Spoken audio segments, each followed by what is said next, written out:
அன்புக்குரியவர்களே, இந்த ஆராதனை வேளையில் கலந்து கொண்டிருக்கின்ற உங்களை மிகுந்த மகிழ்ச்சியோடு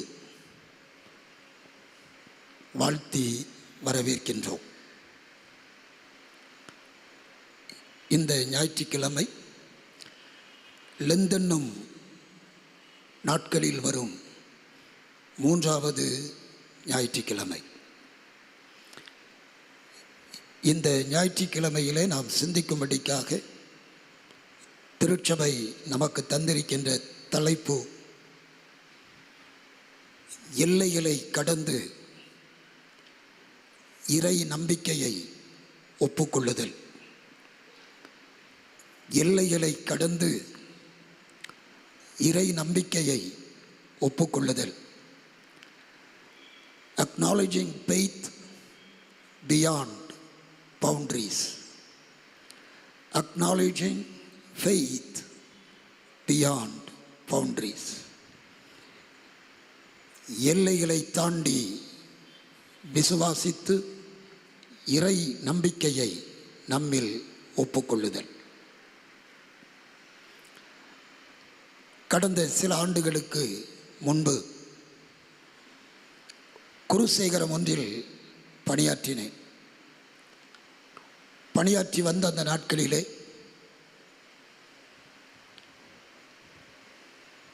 சுவிசேஷ பணியை மேற்கொண்டதின் விளைவு அடிப்படையிலே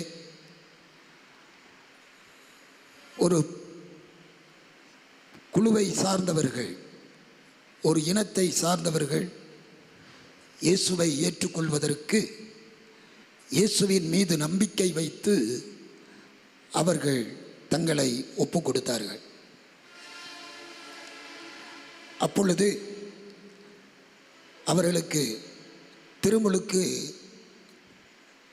கொடுக்கப்பட்டது. திருமுழுக்கு கொடுத்த பிறகு அவருடைய கிராமத்திற்கு அருகாமையில் இருந்த ஒரு கிராமத்திற்கு ஆராதனைக்கு வாருங்கள் என்று நான் அழைப்பு கொடுத்தேன். ஆராதனைக்கு வந்தார்கள். வாரந்தோறும் ஒழுங்காக வருவார்கள். புதிதாக இயேசுவை ஏற்றுக்கொண்டவர்கள் அல்லவா, புதிதாக இயேசுவை தங்களுக்கு தெய்வமாக அர்ப்பணித்தவர்கள் அல்லவா, ஒழுங்காக கிரமமாக வருவார்கள். காலங்கள் கடந்தது. அவர்களுக்கு திடப்படுத்தல் பெறுகின்ற ஒரு பாக்கியமும் கிடைத்தது. திடப்படுத்தலுக்கு பிறகு அவர்கள் வந்த அந்த சபையிலே ஒரு சிறிய சலசலப்பு ஏற்பட்டுவிட்டது.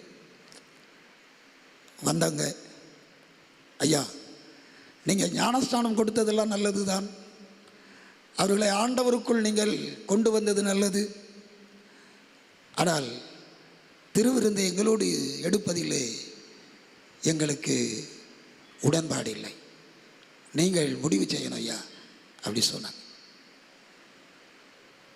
எனக்கு ரொம்ப கடினமான ஒரு சூழலாக போய்விட்டது.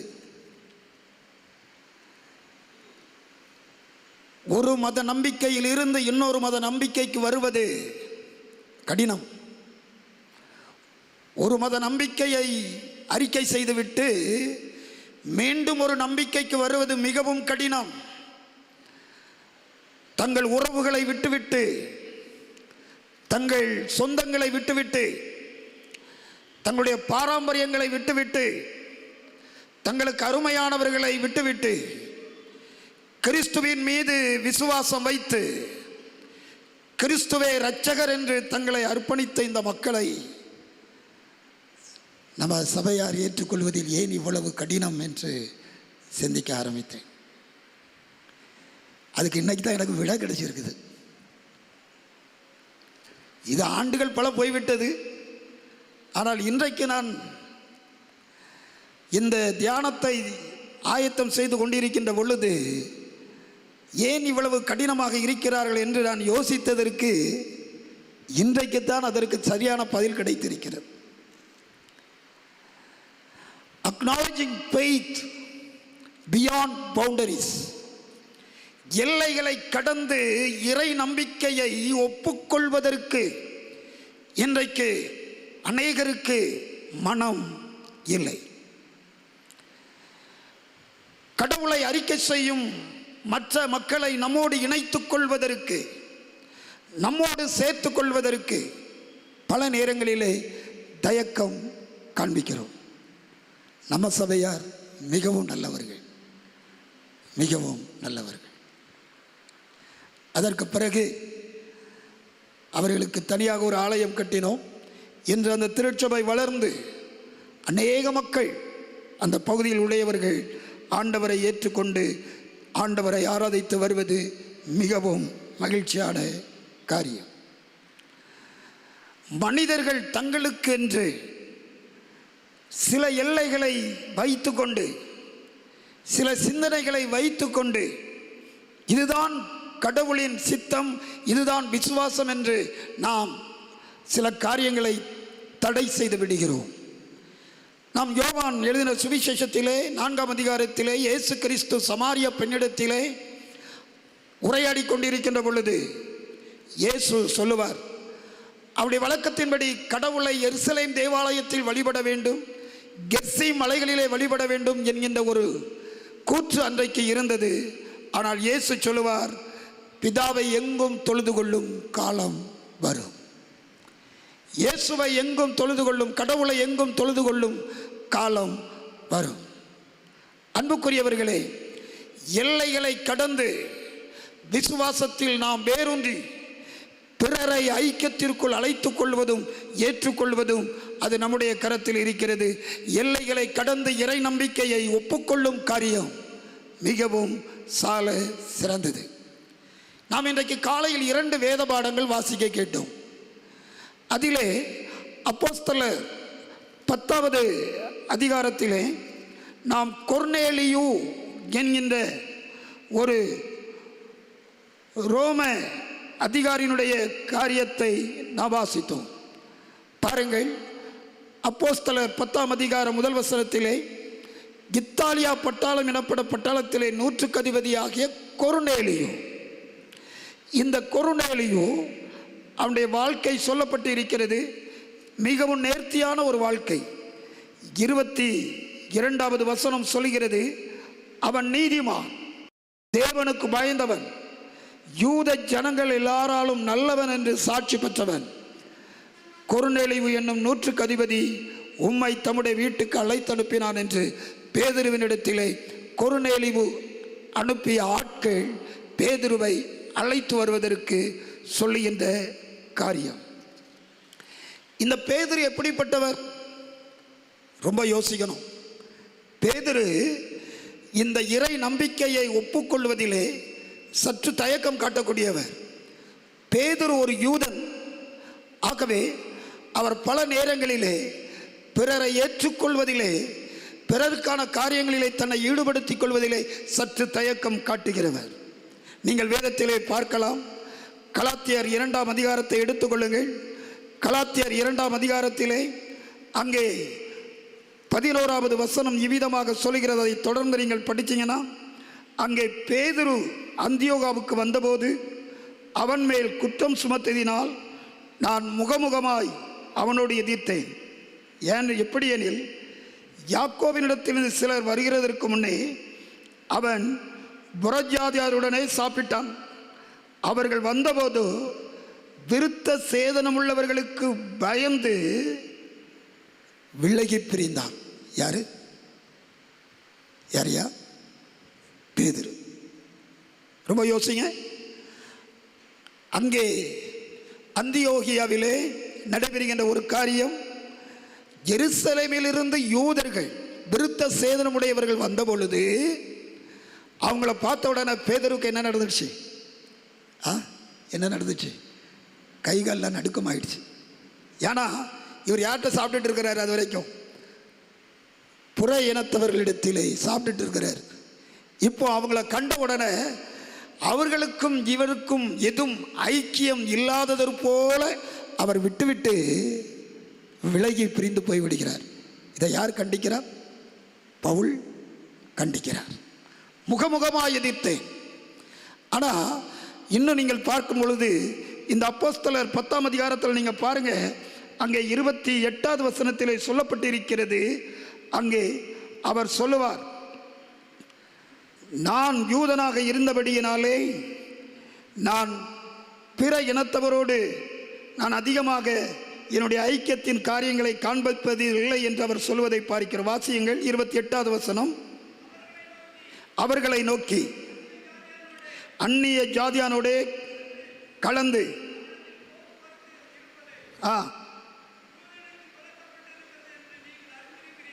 சரி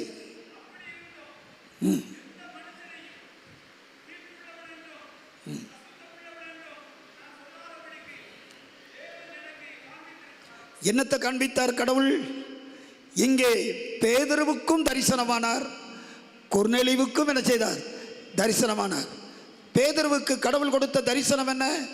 ஒரு கூடை வானத்திலிருந்து இறங்குகிறது, அதிலே அசுத்தமான மிருகங்களும் அசுத்தமான பறவைகளும் அங்கே இருக்கிறது, அதை அடித்து புசி என்று சொல்லப்படுகின்ற பொழுது பேதுரு சொல்லுவார், இல்லை நான் அதை என்ன செய்ய மாட்டேன், புசிக்க மாட்டேன் அப்படின்னா. தேவன் சொல்லுவார், தேவன் படைத்தது ஒன்றும் அசுத்தமானதல்ல, எல்லாம் சுத்தமானது.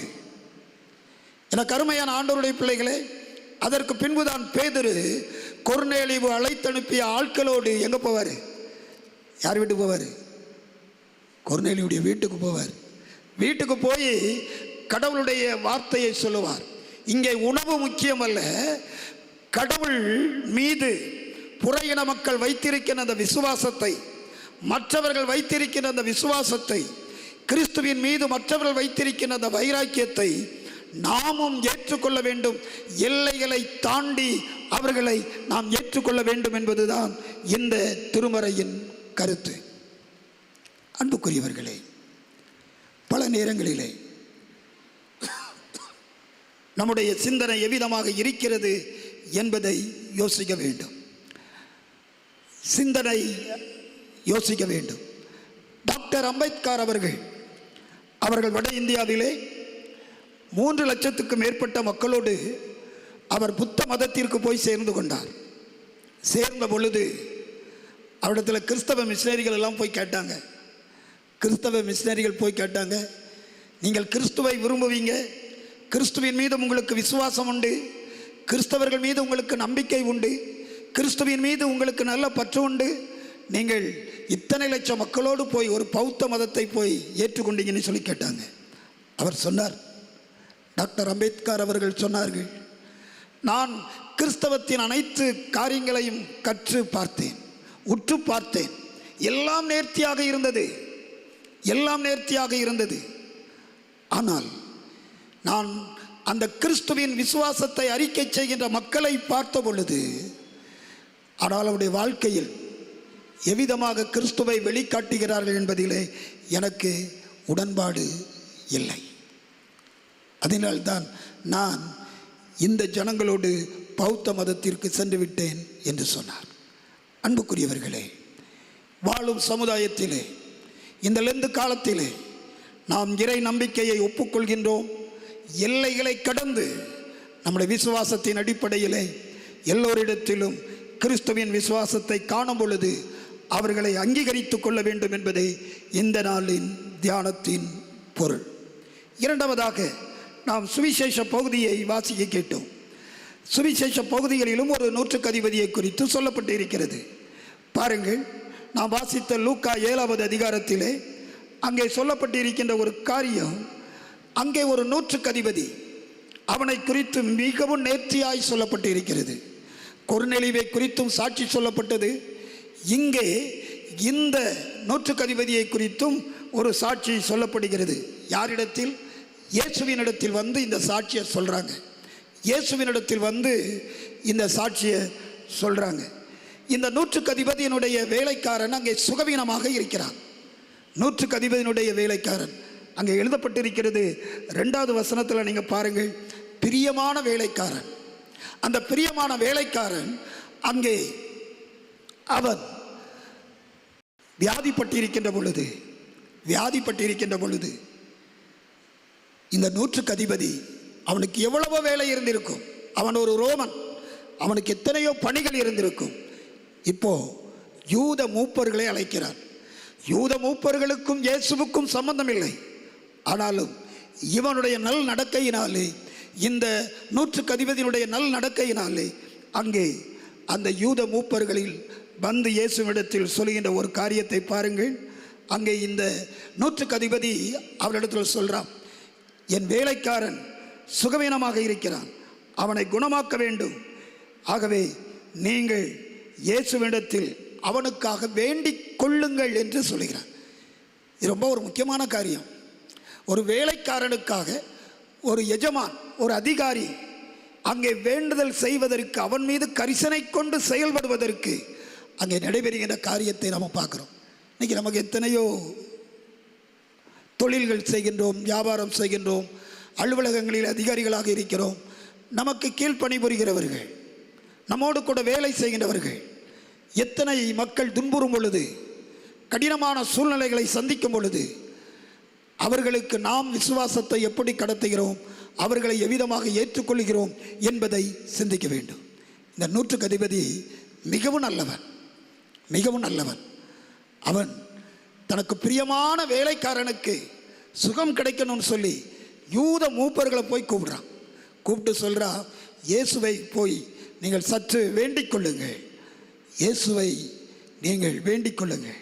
அவங்க வராங்க. அவங்க வந்து என்ன சொல்லுகிறார்கள் பாருங்கள். 3வது அங்கே 5வது வசனத்தில் சொல்லப்படுகின்ற வசனத்தை வாசியுங்கள். அவன் நம்முடைய ஜனத்தை நேசிக்கிறான். இந்த நூற்றுக்கு அதிபதி யூதர்களாகிய நம்மை அவன் நேசிக்கிறான். அவன் இந்த நாட்களிலே நமக்கு ஜெபாலயத்தையும் கட்டி கொடுத்தவன் என்று அவனை குறித்து சொல்கிறார்கள். சொன்னவுடனே இயேசு அங்கே செல்லுகின்ற காரியத்தை நாம் பார்க்கிறோம். ஆனால் அந்த நூற்றுக்கு அதிபதி என்ன சொல்லுகிறான்? 6வது வசனத்திலே பாருங்கள்.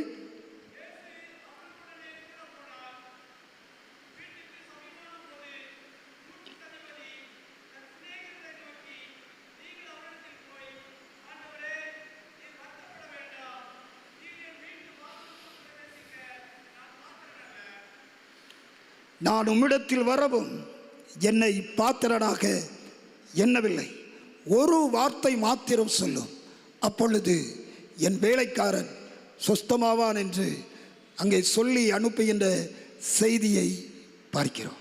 நீர் என் வீட்டிற்கு வருவதற்கு நான் பாத்திரன் அல்ல, ஒரு வார்த்தை மட்டும் சொல்லும். அன்புக்குரியவர்களே, இந்த நூற்றுக்கு அதிபதியை இயேசு ஏற்றுக்கொள்கிறார். அவனுக்குள் இருந்த அந்த விசுவாசத்தை, அவனுக்குள் இருந்த அந்த விசுவாசத்தை, கடவுள் மீது இருந்த நம்பிக்கையை, இயேசு சுகம் தருவார் என்கின்ற அந்த நம்பிக்கையை கனப்படுத்துவதற்கு அங்கே இந்த நூற்றுக்கு அதிபதிக்கு உதவி செய்வதற்கு எல்லையை தாண்டி இயேசு கடந்து செல்வதை நாம் பார்க்கின்றோம். இயேசு நூற்றுக்கு அதிபதியினுடைய இல்லத்துக்கு செல்லும் முன்பே அவன் என் வீட்டிற்குள் வருவதற்கு பாத்திரன் அல்ல என்று சொல்லி அனுப்புகின்ற அந்த செய்தியை இயேசு கேள்விப்பட்டு ஆச்சரியப்பட்டு ஒரு காரியம் சொல்லுவார். தமக்கு பின்னாக வருகின்ற ஜனங்களை பார்த்து சொல்வார், இஸ்ரவேலருக்குள்ளும் நான் இப்படிப்பட்ட விசுவாசத்தை காணவில்லை என்று சொல்கிறேன். அனுப்பப்பட்டவர்கள் வீட்டுக்கு திரும்பி வந்தபோது வியாதியாய் கிடந்த வேலைக்காரன் சுகம் பெற்றான். அன்புக்குரியவர்களே, நம்முடைய விசுவாசம் பிறருக்கு வாழ்வு தரும் விசுவாசம்.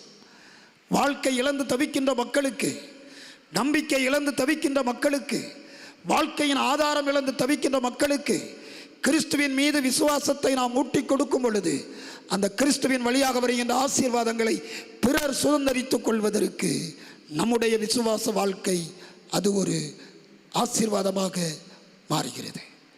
நூற்றுக்கு அதிபதி அவன் இயேசுவை வேண்டிக் கொள்ள யூத மூப்பரை கேட்டுக்கொண்டான். அவன் நல்லவன், அவன் நம்மை நேசிக்கிறவன். ஒருவேளை நூற்றுக்கு அதிபதி எவ்வளவு கடினமானவர்கள் என்பது அன்றைக்கு வாழ்ந்த யூத மக்களுக்கு தெரியும். ஆனால் இவன் நல்லவன், நம்மை நேசிக்கிறவன், நம் கடவுள் மீது பக்தி கொண்டு ஆலயத்தை கட்டி கொடுத்தவன், ஜெப ஆலயத்தை கட்டி கொடுத்தவன். இவனுக்குள் இருக்கிற அந்த விசுவாசத்தை அங்கே வர்த்திக்க செய்வதற்கு இயேசு அங்கே சொன்ன மாத்திரத்தில் அவர் புறப்பட்டு செல்வதை பார்க்கிறோம். எல்லைகளை கடந்து 100க்கு அதிபதியின் உள்ளத்திலிருந்து அந்த இறை நம்பிக்கையை ஏற்றுக்கொண்டு அவனுடைய விசுவாசத்திற்கு ஒப்புதல் அளிப்பதற்காக இயேசு செல்வதை நம்ம பார்க்குறோம். அன்புக்குரியவர்களே, இந்த கால வேளையிலே நமக்கு தெரிந்தவர்கள் எத்தனையோ பேர் நம்மோடு பணி செய்யலாம், தொழில் செய்யலாம், அலுவலகத்தில் நம்மோடு கூட இருக்கலாம், நமக்கு கீழாக அவர்கள் வேலை செய்து கொண்டு இருக்கலாம், வியாபார ஸ்தலத்திலே, தொழில் ஸ்தலங்களிலே, நம்முடைய நிறுவனங்களிலே, நம்முடைய நிறுவனங்கள் மட்டுமல்ல, நம்மோடு இணைந்து அநேக மக்கள் பணி செய்யலாம். அவர்கள் கிறிஸ்துவின் மீது வைத்திருக்கின்ற அந்த நம்பிக்கையை நாம் ஏற்றுக்கொண்டு தடைகளை தாண்டி கிறிஸ்துவனிடத்தில் அழைத்து வருவதற்கு நீங்களும் நானும் பயணிக்கும் பொழுது நம் மூலமாக மாபெரும் சுகமும் அற்புதமும் ஆண்டவர் மக்களுக்கு கொடுப்பார். இன்னைக்கு ஒருவேளை உங்களோடு வேலை செய்கின்றவர்கள் அநேக துன்பங்களை சகித்து கொண்டிருக்கலாம். உங்களில் அநேகர் அறிந்திருப்பீர்கள், ஐயோ நம்மோடு பணி செய்கிற இவங்க எவ்வளவு கஷ்டப்படுறாங்க. ஆனால் கிறிஸ்துவின் மீது அவர்களுக்கு நம்பிக்கை இருக்கலாம். அந்த நம்பிக்கையின் அடிப்படையிலே அவர்களை நாம் ஏற்றுக்கொண்டு அவர்களுக்காக கிறிஸ்துவனிடத்தில் வேண்டுதல் செய்யும் பொழுது அவருடைய வாழ்வு நலம் பெறுவதற்கு அது ஏதுவாக அமைகின்றது. நம்முடைய முன்னோர்கள் வாழ்ந்த சூழ்நிலைகளிலே மேலை நாட்டு மிஷனரிகள் அவர்கள் நம்மோடு வந்து நாம் நம்முடைய நம்பிக்கையை விட்டு கிறிஸ்துவின் மீது நம்பிக்கை கொண்ட பொழுது நம்முடைய முன்னோர்கள் அவர்கள் வைத்த நம்பிக்கையை விட்டுவிட்டு கிறிஸ்துவின் மீது நம்பிக்கை கொண்டு கிறிஸ்துவை ஏற்றுக்கொண்ட பொழுது மேலை நாட்டு மிஷனரிகள் நம்மை அணைத்து கொண்டு அவர்கள் கொடுத்த அந்த வாழ்வு இன்றைக்கு நம்மை உயர்ந்து நிற்க செய்திருக்கிறது அல்லவா? அன்புக்குரியவர்களே, ஆகவேத்தான் எல்லையை தாண்டி இறை நம்பிக்கையை ஒப்புக்கொள்ளும் பொழுது, எல்லைகளை கடந்து நாம் இறை நம்பிக்கையை ஏற்றுக்கொள்ளும் பொழுது நம் வழியாக கடவுள் அற்புதம் செய்கிறார். பேதுரு அங்கே கொர்நேலியு வீட்டிற்கு சென்று அவர்கள் அறிக்கை செய்த அந்த விசுவாசத்தை மீண்டும் புதுப்பித்து உறுதி செய்து அவர்களுக்கு ஆண்டவருடைய அன்பை சொல்லி தேவராஜ்யத்தில் அவர்களை இணைத்துக் கொள்வதையும், இங்கே இயேசு 100க்கு அதிபதியினுடைய விசுவாசத்தை கண்டு அந்த நம்பிக்கையை மீண்டும் உறுதிப்படுத்துவதற்கு அவர் அங்கு செல்வதற்கு முன்பதாக அவருடைய வேலைக்காரன் சொஸ்தமாகின்ற அந்த அற்புதமான காட்சியையும் நாம் வேதத்தில் படிக்கிறோம். இந்த காலை வேளையிலே நமக்கு தெரிந்தவர்கள் ஆண்டவருடைய அன்பை அறிக்கை செய்யும் பொழுது அவர்களுக்கும் ஆண்டவருடைய அன்புக்கு நாம் அழைத்து வருவதற்கு அவர்களை ஏற்றுக்கொள்வோம்.